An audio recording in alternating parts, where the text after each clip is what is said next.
Questão 28. Temos ao lado o mapa de um parque dividido em regiões. O número dentro de cada região expressa o seu perímetro em quilômetros. Qual é o perímetro do parque? Então o objetivo aqui é descobrir qual é o perímetro desse parque. Vamos chamar aqui de P, vou chamar por Pzão, o perímetro desse parque. Agora nota o que é dado aqui no enunciado. Ele dividiu em várias regiões esse parque, e o número que está dentro de cada região é o perímetro dessa região. Ou seja, se eu pegar esse 12 aqui, ele vai estar me dando aqui um pedaço que é o perímetro do parque, faz parte do perímetro do parque, que eu quero descobrir. Porém, vai estar somando também essa parte aqui, que faz parte do interior. Só que é perímetro dessa região aqui de perímetro 12. Então vamos primeiro pensar o seguinte, como que eu somo aqui regiões de modo que eu consiga obter o perímetro todo, o Pzão aqui, que é o perímetro do parque. Então para ter o perímetro do parque, a gente vai ter que somar esse 12 vai pegar esse pedaço, né? Esse 11 vai ter um pedaço aqui do perímetro do parque. O 9 também, então eu vou pegar todos esses que estão aqui na parte mais externa.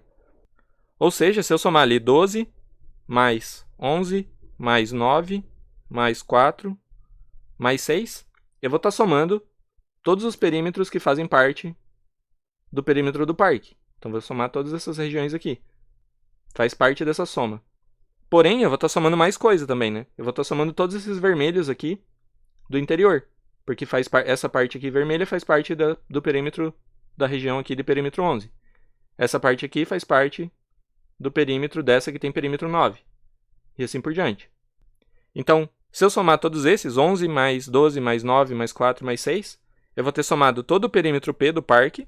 Isso daqui vai ser igual a P, que é a parte azul, mais a parte vermelha. Então vai ter mais a parte vermelha. E aí para descobrir quem é o P aqui, basta descobrir agora essa parte vermelha. E depois subtrair, né? O P vai ser essa soma aqui, menos esse perímetro vermelho. E como que a gente vai descobrir quem é esse V? Agora a gente vai pegar as regiões mais internas aqui. Então nota que se eu pegar e somar o 3, o 10 e o 7, eu vou estar somando esse perímetro vermelho. Só que daí vai ter o mesmo problema, eu vou somar uma parte lá mais interna. Ou seja, o que a gente vai fazer agora? Eu vou somar 3 mais 10 mais 7. Isso vai dar igual a quanto? Vai dar igual ao perímetro vermelho mais uma coisa, né? Porque a gente vai estar somando. Quando eu somar aqui 3 mais 7 mais 10. Eu vou estar somando o 3, eu vou estar somando essa parte vermelha de cima mais essa regiãozinha aqui amarela. Aí quando eu somar o perímetro aqui 10, eu vou estar somando aquela parte vermelha lá, toda, mais esse pedacinho aqui, amarelo. E o 7 vai ser esse perímetro vermelho aqui, mais um pedacinho. Então vai ser o vermelho mais o amarelo.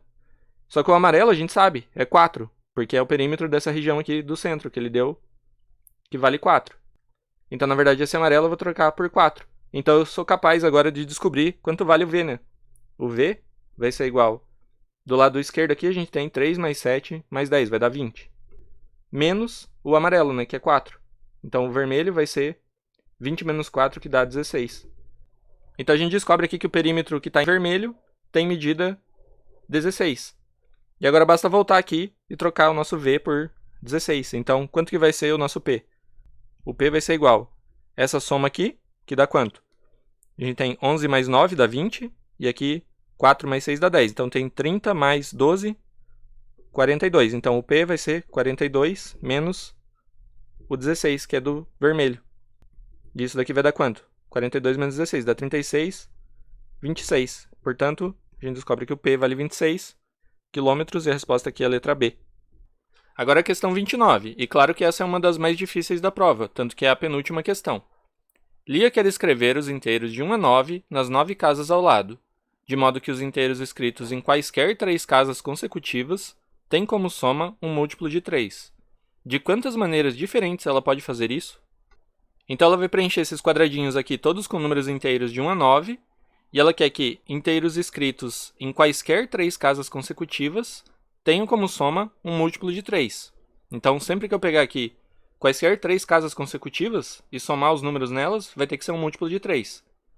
Então a primeira dificuldade aqui é entender como que vai ser um preenchimento desse tipo que a Lia quer, em que 3 casas consecutivas sempre somem um múltiplo de 3.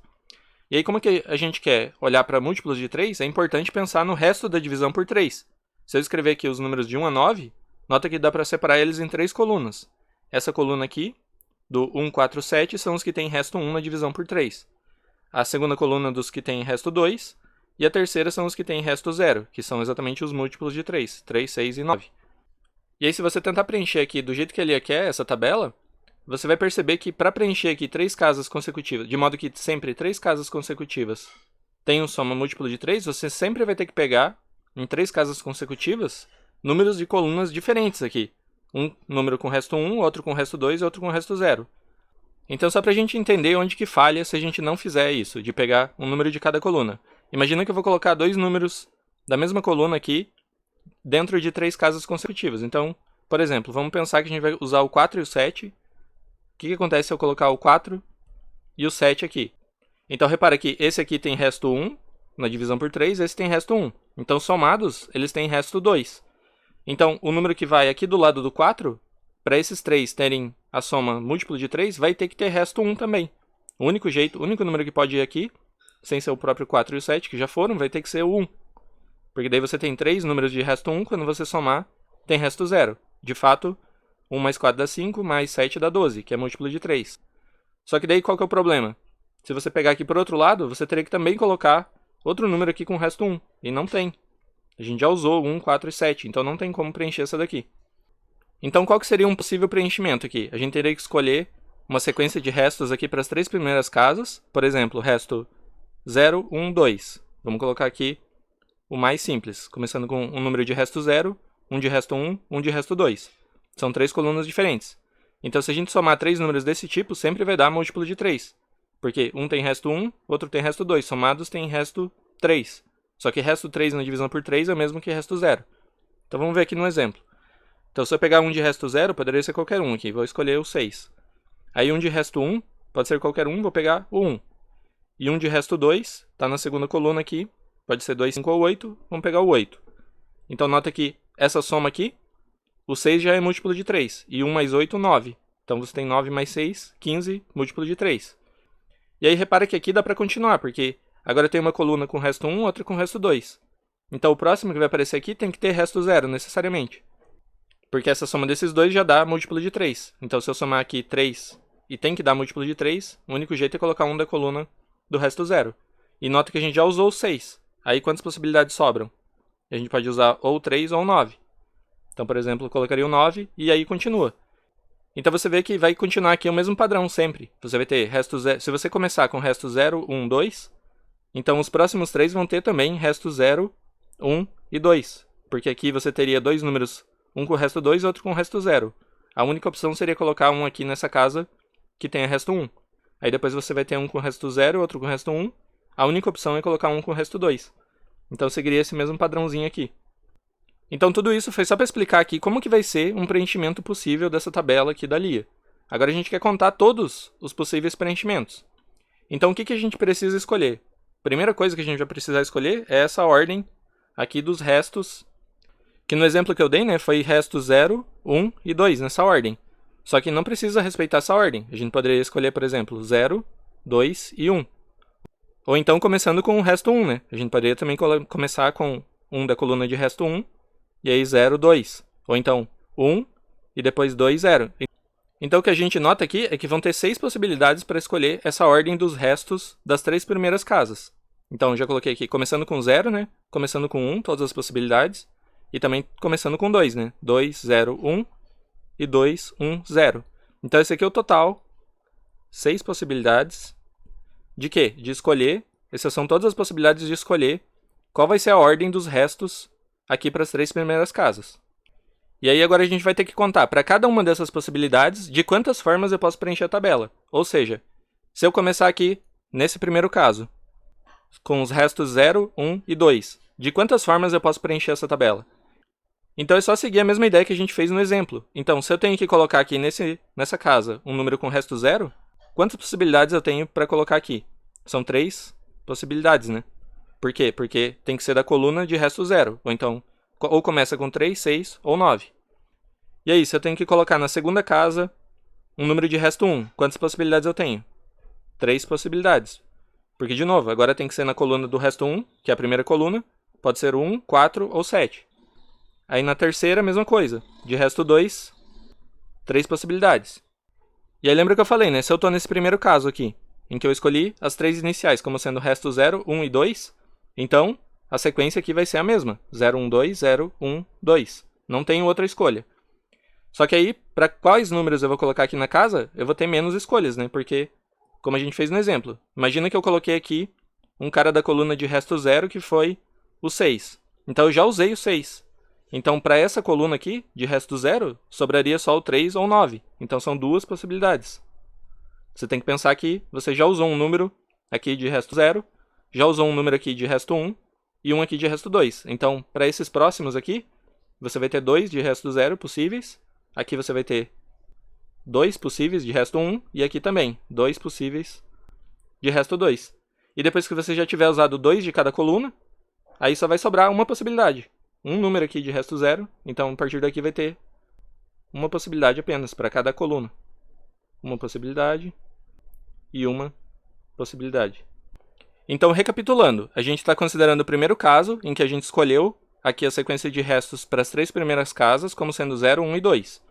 E aí, de quantas formas eu posso preencher essa tabela? Então, eu vou contar esse total de possibilidades nesse primeiro caso usando o princípio multiplicativo. Se eu tenho 3 escolhas para a primeira casa, 3 para a segunda, 3 para a terceira, e aí depois 2, 2, 2, 1, 1, 1, qual vai ser o total de possibilidades aqui? Tem que multiplicar, então vai ser 3 vezes 3 vezes 3, 3 ao cubo, que multiplica 2 vezes 2 vezes 2. E aí multiplica por 1, só que não vai afetar em nada, né? Multiplicar por 1 dá o próprio número. Ou seja, o total de possibilidades aqui vai ser 3 ao cubo, que multiplica 2 ao cubo, que também é o mesmo que multiplicar aqui as bases, então é 6 ao cubo. Então o que a gente contou aqui? Tem exatamente 6 ao cubo, que dá 216 possibilidades de preencher essa tabela, se eu começar com o resto 0, 1, 2. Mas ninguém é obrigado aqui a escolher resto 0, 1, 2, né? Foi o que a gente viu, a gente tem 6 possibilidades para escolher. A gente poderia começar também com 0, 2, 1, 1, 0, 2 e assim por diante. Então eu tenho que usar o princípio multiplicativo mais uma vez aqui, porque para cada uma dessas 6 possibilidades que eu escolher de restos iniciais ali para as 3 primeiras casas, eu vou ter 6 ao cubo. Então quanto que vai ser o total de preenchimentos para essa tabela seguindo a regra da Lia? Eu vou ter que, para cada uma dessas 6 possibilidades aqui, de restos para as 3 primeiras casas, eu tenho 6 ao cubo. E como são 6 possibilidades, eu vou fazer, pelo princípio multiplicativo, 6 casos possíveis vezes 6 ao cubo preenchimentos para cada caso, e aí vai dar 6 elevado à quarta. Esse vai ser o total de preenchimentos para essa tabela seguindo as regras da Lia. Portanto, a resposta vai ser a letra A, 6 elevado à quarta. De quantas formas a palavra banana pode ser lida no quadriculado ao lado quando se move de uma casa a outra casa vizinha, horizontalmente ou verticalmente, podendo uma casa ser visitada mais de uma vez? Então o que a gente vai querer contar aqui é de quantas formas a gente pode ler a palavra banana nesse quadriculado 3x3 aqui. E nota que a gente sempre vai ter que ir de uma casa para uma casa vizinha, como ele diz ali, na horizontal ou na vertical. E além disso, você pode visitar a mesma casa mais de uma vez. Então, por exemplo, a gente pode começar no B aqui e ir para a direita, então faz B, A, N, e depois é permitido voltar. Então eu poderia ler B, A, N, depois A, N, A, ou seja, ficar indo e voltando aqui é uma forma de ler a palavra banana nesse quadriculado. E aí tem muitas outras formas, né? A gente pode também fazer uma circular aqui, fazer B, A, N, A, N, A. Então, começa aqui no B e acaba nesse A, que foi também a segunda letra. Então o ponto é que se você ficar tentando ler aqui nesse quadriculado todas as formas, você vai se perder muito facilmente e não vai conseguir chegar a lugar nenhum. Então, uma ideia é reescrever isso daqui como caminhos, né? Porque no final das contas, o que a gente vai querer contar são quantos caminhos que eu posso fazer aqui com 6 letras que começam nesse B e formam a palavra banana. Então, nota aqui, desse primeiro B, que é obrigatório a gente começar aqui, né? Porque é o único B, a gente tem 2 As que a gente pode ir, o A1 e o A2, que eu coloquei aqui esses índices, 1 e 2. Então a gente pode começar a montar esse diagrama que eu coloquei aqui na direita. Então a gente vai partir do B, depois pode ir para o A1 e para o A2. Depois a gente tem que ir para alguma letra N. Então se eu estou no A1, eu poderia ir para o N1 ou para o N2. E se eu estou no A2, eu posso ir para o N2 ou N3.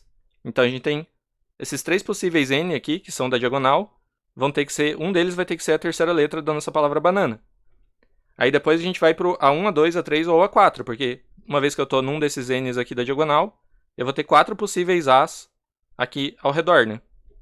E assim por diante. Depois que eu chegar num desses 4 As, aí eu vou poder ir para 4 possibilidades do N, porque daí vai estar incluído aqui esse N4, que antes não tinha como esse N4 ser a terceira letra dessa palavra banana. Mas ele pode ser aqui a penúltima letra. E depois também a gente pode acabar tanto no A1 quanto A2, A3 ou A4. E aí contar de quantas formas a gente pode ler banana aqui nesse quadriculado é o mesmo que contar quantos caminhos eu tenho formando aqui até chegar, começando nesse B e terminando num desses A1, A2, A3 ou A4. Então, por exemplo, se eu escolher esse caminho aqui de cima, eu faria B, A1, N1, A1, N1, A1. Ou seja, aquele primeiro modo de ler banana que eu falei, que é A1, N1, A1, N1, A1. Ficar indo e voltando aqui. Agora, se eu escolher aqui pelo meio, eu posso ter outras formas, né? Por exemplo, aqui seria B, depois A1, aí N2, aí A3, depois N2 de novo, e, por fim, A1. Então, fui até o A3 e depois voltei. Então, dessa forma, a gente facilita aqui a contagem. Agora, a gente vai querer contar quantas formas deu partir aqui do B e chegar num desses As. Mas ainda não é tão simples. Vamos ver como que a gente pode ir contando aqui, vértice a vértice. Então, por exemplo, do B para o A1, eu sei que se eu começar aqui no B, eu só tenho uma possibilidade para chegar no A1, né? Que é ir para a direita. Então, vai ter um caminho aqui. E também vai ter um único caminho para o A2. Então, vou anotar aqui que do B para o A1, até aqui só tem um jeito de ir, de chegar no A1. E também só tem um jeito de chegar no A2. Agora, se eu quero chegar no N1, de quantas formas eu posso chegar aqui? Se eu estou no A1, eu tenho uma forma, que é passar para a direita, né? E se eu estou no A2, não tem como chegar. Então, tem um único caminho aqui. Não tem caminho do A2 para o N1, mas tem um caminho do A1 para o N1. Então, tem um único jeito de chegar no N1 como terceira letra, que é justamente fazer direita a direita, né? Partindo do B. E para o N2? Para o N2 eu vou ter dois caminhos, né? Porque eu posso ir para o A1 e depois do A1 para o N2. Ou posso ir para o A2 e depois para o N2. Então tem dois caminhos aqui. Porque eu posso chegar tanto do A1 quanto do A2. Então até aqui eu tenho dois. E para o N3? Para o N3 é a mesma coisa que para o N1. Vai ter um único, que é vindo do A2. E agora, de quantas formas eu posso chegar no A1 como quarta letra? Que formaria aqui as iniciais da banana, né? Bana. Então, para chegar no A1... Nota que eu vou estar no N1, N2 ou N3. Então, eu posso vir do N1 ou do N2. Não tem como vir do N3 para o A1. Porque sempre é para horizontal ou vertical para casa vizinha, né? Então, eu posso vir do N2 ou do N1. Então, eu teria dois caminhos aqui. Partindo do N1 ou do N2.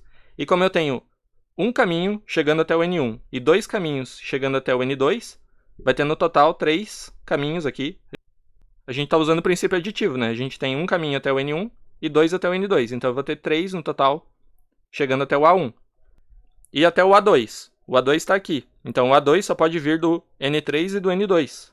Então, do A2, a gente só pode chegar a partir do N2 ou do N3. E aí é o mesmo princípio. Eu tenho 2 até o N2, 1 até o N3. Então, até aqui, eu tenho 3. Vou somar o 2 com 1. Para chegar no A3, eu só posso vir do N1 ou do N2. Então, no A3 vai vir do N1 ou do N2.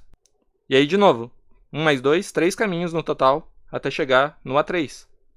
E no A4? O A4 está aqui, ele pode vir do N2 ou do N3. Então, pode vir do N2 ou do N3. E, de novo, eu tenho 2 mais 1, 3 caminhos no total. Então, nota que eu vou ter 3 caminhos para chegar no A1, 3 para chegar no A2, 3 para o A3 e 3 para o A4. E por que eu estou fazendo essa contagem aqui vértice por vértice? Porque vai ficar muito complicado agora se eu começar a traçar todas essas arestas aqui de quantas formas eu posso chegar, vai começar a ficar um embaralhado aqui, difícil de contar. Por isso que é importante ir contando aqui uma por uma. Porque agora nota o seguinte, eu não vou nem desenhar as arestas. Eu quero chegar no N1, como a quinta letra. O N1 está aqui, ele só pode vir de 2 As, ou do A3 ou do A1. Então eu sei que tem 3 caminhos até o A1 e 3 caminhos até o A3. Então, para chegar no N1, vai ter 6, porque ele só pode vir do A1 ou do A3. E aí, vou seguir essa mesma lógica. Para chegar no N2, nota que o N2 está bem no meio, ele pode vir de qualquer um dos 4 As. Então, quantos caminhos eu vou ter até o N2 como quinta letra? Vai ter 3 para o A1, ele pode vir do A1, do A2, do A3 e do A4. Então, vai somar todos esses. Vai somar 3 mais 3, mais 3 mais 3. Então, vão ter 12 no total até o N2. O N3 está aqui no canto, então ele só vem do A2 ou do A4. Então vai somar do A2 e do A4, 3 mais 3, então vou ter 6. E a gente pode ter o N4 também como a quinta letra. E o N4 está aqui no canto, ele vem do A3 e do A4. Então também vai ter 6 possibilidades. E agora para finalizar, né? De quantas formas eu vou poder finalizar com o A1? Então nota que o A1 só pode vir do N1 e do N2. Agora até o N1 eu tenho 6 caminhos, até o N2 eu tenho 12. Então aqui eu vou ter 18 no total, somando 6 mais 12. Para o A2, ele está aqui, pode vir do N2 e do N3. Então eu vou ter, de novo, 12 mais 6, 18 no total. E agora para o A3, de quantas formas eu posso chegar de um desses N's aqui até o A3? Então tem esses 3 N's em volta do A3, o N1, N2 e N4. Então eu vou ter que somar aqui do N1, 6 caminhos, do N2 mais 12, dá 18, e também do N4, mais 6, então aqui são 24 no total. E de quantas formas eu posso terminar no A4? O A4 também é cercado por 3 N's, o N2, N3 e N4. Então eu vou somar do N2, N3 e N4, também vai dar 24. Então olha o que acontece aqui. Eu vou ter 18 caminhos no total, começando no B e terminando no A1. Vou ter 18, começando no B e terminando no A2. 24 terminando no A3 e 24 terminando no A4. Então no final basta somar tudo. Eu vou somar aqui 18 mais 18 mais 24 mais 24. Ou seja, vai dar 18 mais 18, 36. E 24 mais 24, 48. E a soma desses dois dá 84. Então nota que, somando aqui todos os caminhos possíveis, a gente vai ter um total de 84 caminhos, começando no B e formando a palavra banana. Portanto, a resposta aqui vai ser a letra D, 84.